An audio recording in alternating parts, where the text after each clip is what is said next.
Is your marriage currently stuck in a rough patch? Do you find yourself posing on social media like everything is okay? Do you find yourself constantly having to put a fake smile on your face and having to show up for work, show up for the family, show up for everyone and everything else, and act like everything is okay when it's really not? Are you in a place where you're tired of having to pretend like everything is great, but secretly in the background, everything is burning down? You're unhappy in your marriage. You have no intimacy. You have no peace. You have no joy. You're stuck and you're struggling. Are you tired of suffering in silence and isolation while being trapped in this mental and emotional bondage of a failing marriage? Well, if so, then this is for you. Because in this video, we're going to talk about the 4 key steps you need to create that marriage where it's healthier, where it's thriving, and you're experiencing deeper intimacy, peace, joy, and fulfillment. During this video, I'm going to cover the 4 steps you need for marital growth to get from where you are now to where you truly want to be. All right? So, listen, real quick, don't forget to like, share, subscribe only if this video resonates with you. If it doesn't resonate with you, then I don't want you to like, subscribe, or share, do anything, because this message isn't for you, might not be for anyone that you know as well. But if you feel that this message is for you and you resonate deeply with this message, then don't forget to like, subscribe, and share, and show what we're doing here. There's so many people out there that struggle in their marriage. They need help, and this is what my wife and I do. We help in this area. All right, so we're going to talk about the 4 stages of growth for your marriage. What the 4 steps that you need to take to make sure your marriage is beginning to grow so you can have a more healthy, thriving marriage that is full with intimacy, joy, peace, and fulfillment, right? So the 4 steps are acknowledge, accept, express, and then action. That's it. Acknowledge, accept, express, and action. And let me tell you why that's so important, right? Because we're going to start with acknowledge. For us to deal with anything, for us to be aware, for us to understand where we are and where we aren't, we had to acknowledge first where we are and where we aren't. For us to get to the place that we want to be, for us to get through any challenge, whether it's marital, whether it's in career, whether it's in family, finances, for us to get to wherever we need or want to be, we first have to acknowledge where we are and where we aren't. See, there's so many people right now that are stuck and struggling in their marriage because they don't want to acknowledge how bad things really are. They don't want to acknowledge how unhappy they are. They don't want to acknowledge how much, turmoil and chaos is going on inside the family. See, if we ignore it, then we're able to act like everything is okay. What's that saying? Ignorance is bliss? No, it's not. People die for the lack of knowledge. That's what the word says. So if you're not able to acknowledge where you are and where you weren't in your marriage, then you can never get to where you're supposed to be. Because then you're walking around with that fake smile and you're walking around pretending and fronting on social media like, okay, everything is good when it's really not. Like, who are you putting on that image for? Like, just because you acknowledge that things are wrong in the marriage don't mean you're wrong. Or just because you acknowledge that things are bad, it doesn't mean that that's the end all to be all. So if you want to make any changes, if you want to get to any growth, if you want to get from where you are now to where you want to be, the first step is you have to acknowledge what is really going on. You have to acknowledge where you are. You have to acknowledge what's working and what's not working so you can get to where you want to be. All right? The second step is you have to accept what it is. So after you acknowledge what it is and what it isn't, then you have to accept. You have to accept what your marriage is and what your marriage isn't. See, that acceptance part, when you're able to accept that, okay, I'm in a rough place in my marriage. Okay? Because we can acknowledge, okay, we acknowledge, hey, things are not good. You do that all day long, right? If you're being real with yourself, you're doing it all day long. Now, there's some people who are denying that, but if you're being real, you can acknowledge, okay, things are bad in the marriage. They're not where we want them to be. But then the next step is you have to accept that this is what it really is and what it really isn't.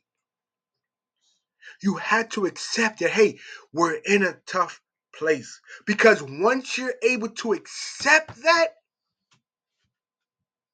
then that's the second step of that growth when we can start making the changes.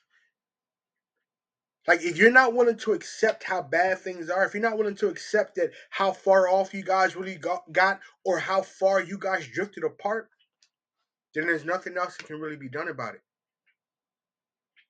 Because that acceptance leads to being able to do the next step. Like it's you have to go in order with this. You have to acknowledge, you have to accept, then we're going to move to the next step, which is express. So after you acknowledge this is what it is, this is what it isn't. Okay, yeah, this is tough. Then you accept it. Like you own it.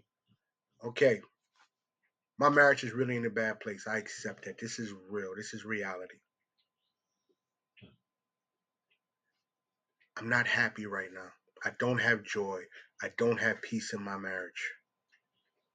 Once we're able to accept that, then we can get to the next step, which is express it. This is key. This is critical because now you acknowledged it, you accepted it, and now that means you can express it.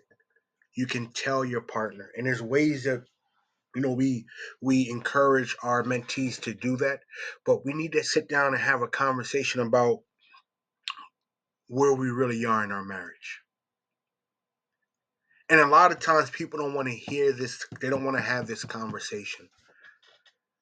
That's what keeps people stuck. Listen, if you avoid the difficult and the tough conversations, you're avoiding a chance to grow more intimate with each other. Intimacy is not just about the physical part. See, when we have real lasting intimacy, that's because we have vulnerability. Vulnerability is a prerequisite to intimacy. Intimacy. We have to allow ourselves to be vulnerable because intimacy is simply into me you see. Into me you see. So now when we're able to be vulnerable and we're able to express, hey, I'm not happy. I don't have joy. I don't like the way things are going in my marriage, in our marriage, but I want to do things differently. See, this is a tough part right here because a lot of times when we get to this part of expressing, the type of expression that comes with this is, I'm not happy, I want a divorce.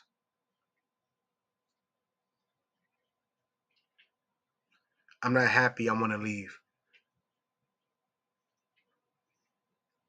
This isn't working for me anymore, I want to go. And that's not how it should be.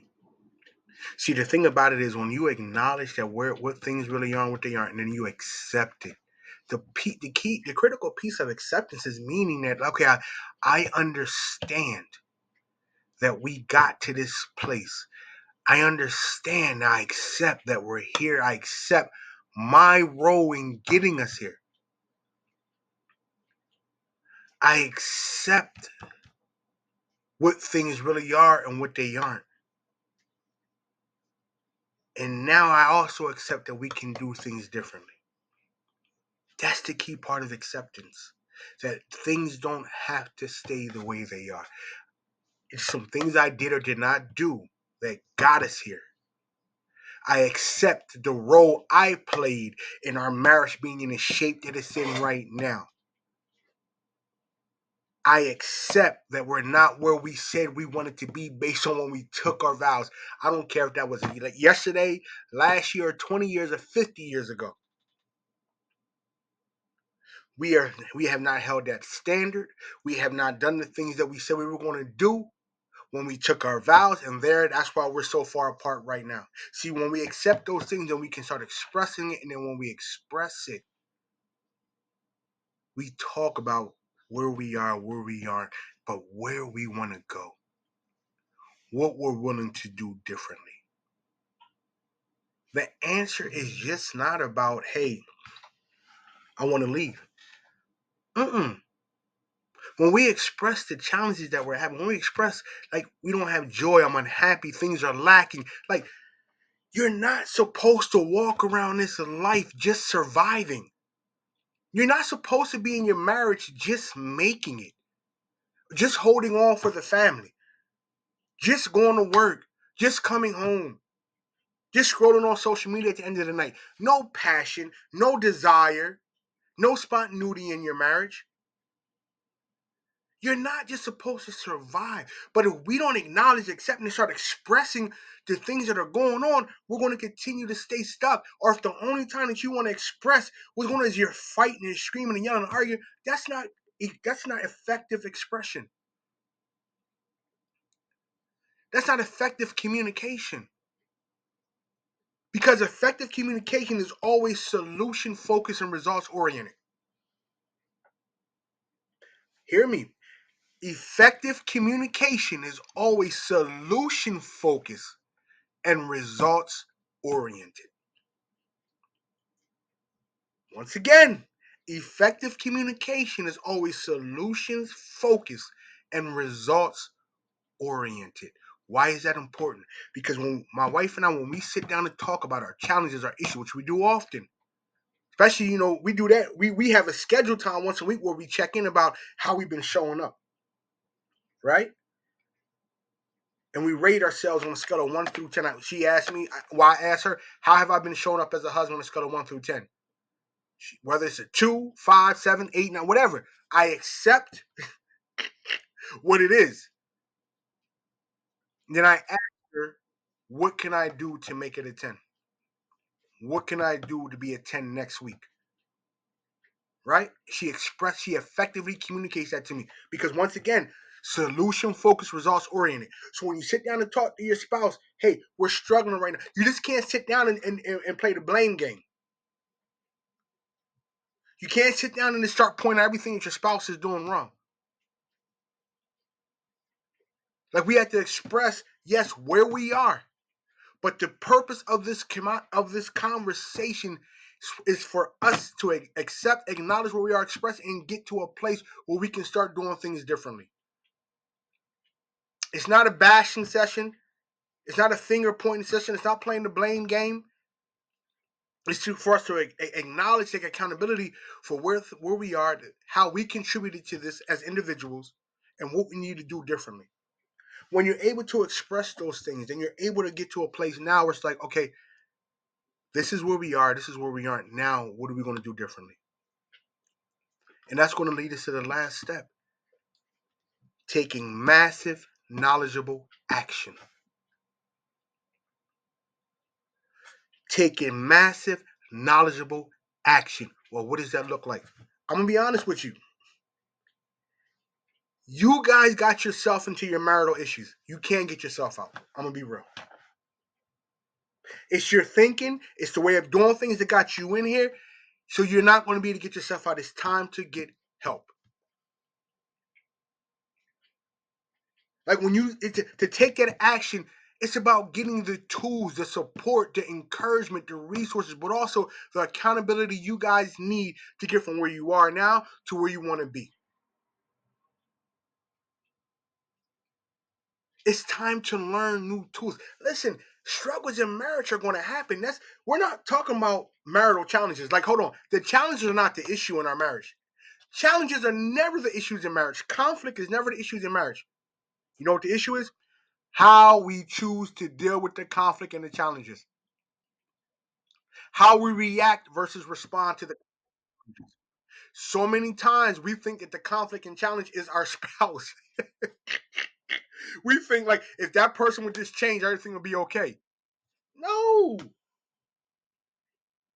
the issue is the issue. Whatever the issue is, but the issue is not your spouse. It's not your husband. It's not your wife.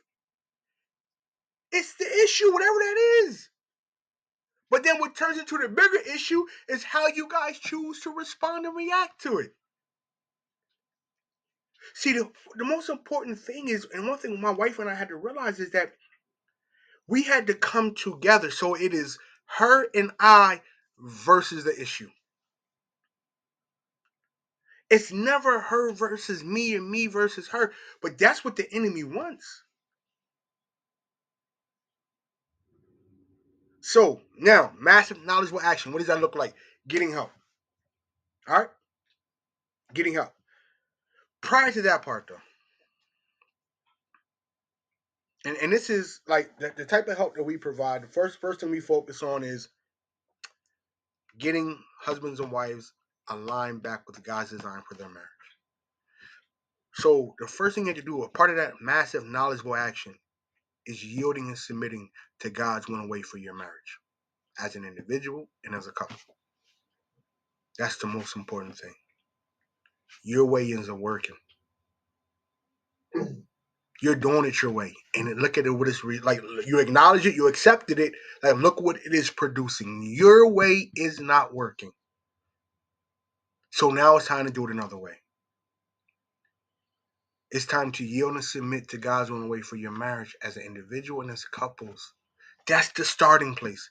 It's to return back to Christ. It's to do what Christ asks us to do. For husbands, that is to love your wife as Christ loved the church. That is to die and give yourself for your wife. For wives, that is to listen to your husband. To submit and yield to your husband. Yeah, I know we don't like that. I'm gonna be real though, but see, let's not get caught up on that. Because this ain't what Derek said. This ain't what your husband said. This is what God said. This is breathed from the word of God. So if you want to argue with him, go argue with my father. Go argue with my daddy. Go argue with Abba. Like, no, but the thing about it is, it's okay, relax. The thing about it is this though. That part about submission, right? There's mutual submission. Hey, it's okay. It's mutual submission, right? Now, am I saying that husbands and wives mutually submit to each other? That's not what I'm saying. Mutual submission is this. So we are supposed to mutually submit to God, but husbands are submitting to Christ. That's the first act of submission right there. So you can't expect, now don't get me wrong, when it comes to our behavior, when it comes to our choices and our actions, we have to show up and honor God regardless of what someone else is doing. I get it. So regardless whether your wife is yielding and submitting to you or not, you got to make sure you're submitting to Christ in all your ways. Wives, you are called to yield and submit to your husband. Regardless of what the word doesn't say submit only if your husband is doing this or that. Oh, I know it's tough. I know I might lose a couple of y'all right here. But I'm just being real. Because your mission and goal is to first please and honor God above all else. Now, I'm not absolving your husband. I'm not absolving your spouse. I'm not saying they don't have roles and responsibility. But what God calls you to do is not dependent upon anyone else. Now, does it make it easier? I'm not going to lie. It makes it very easy when everybody's playing their position.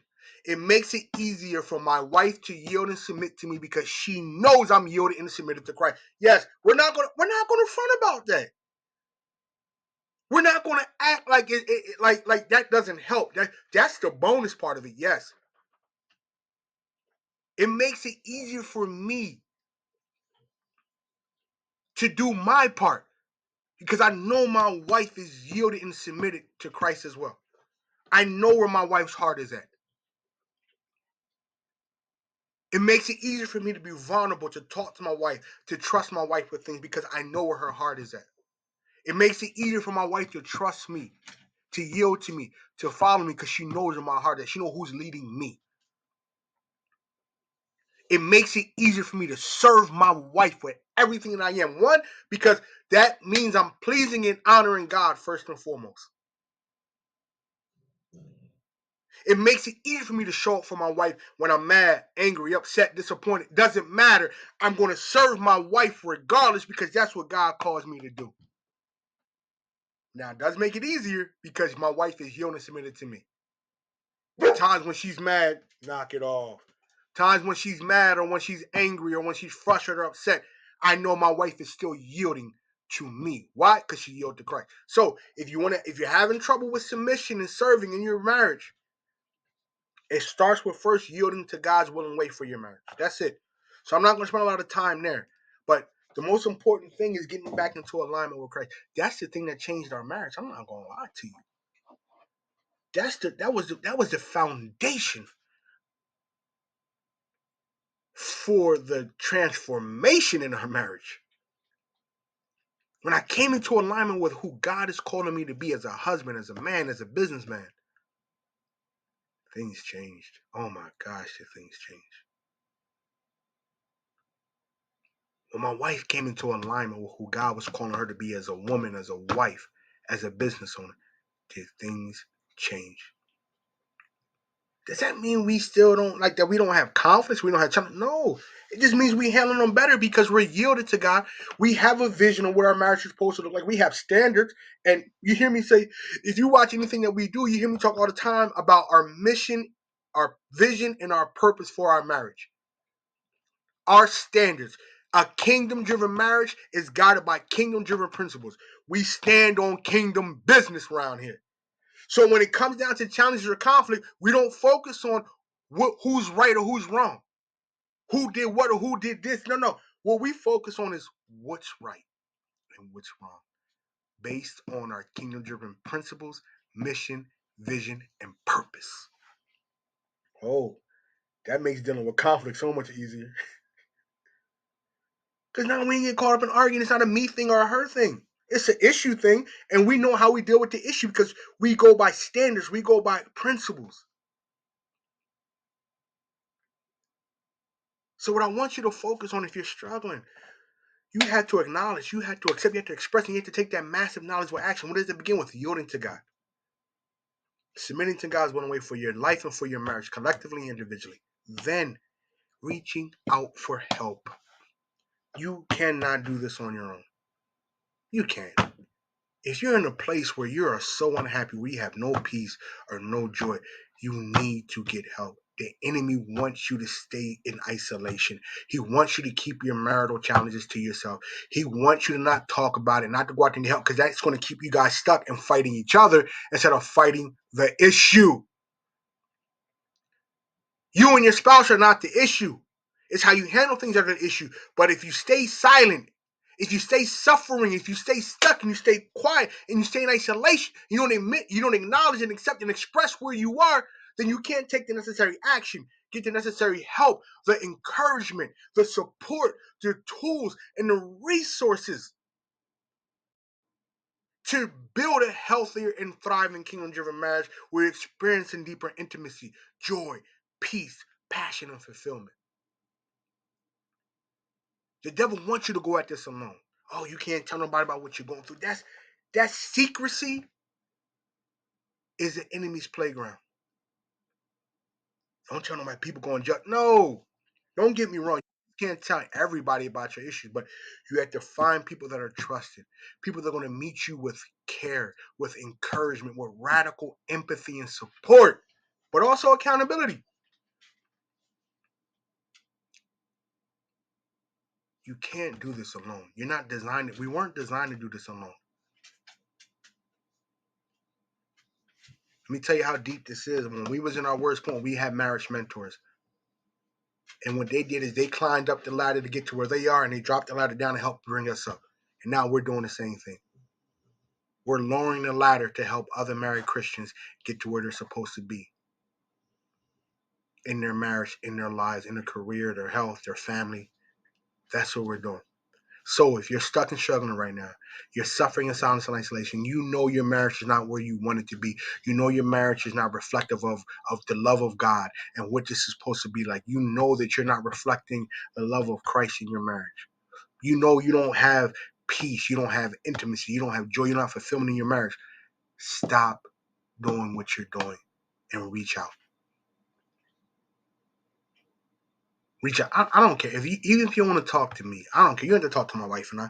Talk to somebody. Talk to somebody. But if you do want to talk, I'm gonna drop our calendar link in the description. Follow the link, select the day and time that works, and we can have a quick conversation about where you are currently. Really see what's working, what's not working, and if and how my wife and I can truly help you guys adapt, recover, and grow from your marital experiences. Conquer those destructive thoughts, feelings, and behaviors that are getting in the way so that you guys can release them so you are thinking together more clearly, responding and communicating with each other more effectively, and really developing that unshakable faith so that you guys are thriving confidently in all areas of your life and your marriage with deeper intimacy, joy, peace, passion, and fulfillment. All right, don't forget, like and share. If this resonates with you, like, share, subscribe. You never know who in your circle needs this. Everyone is struggling with something. Marriages are under attack. You're not the only one going through this. So be sure to like, share, subscribe. All right, until the next time, you make it a great day.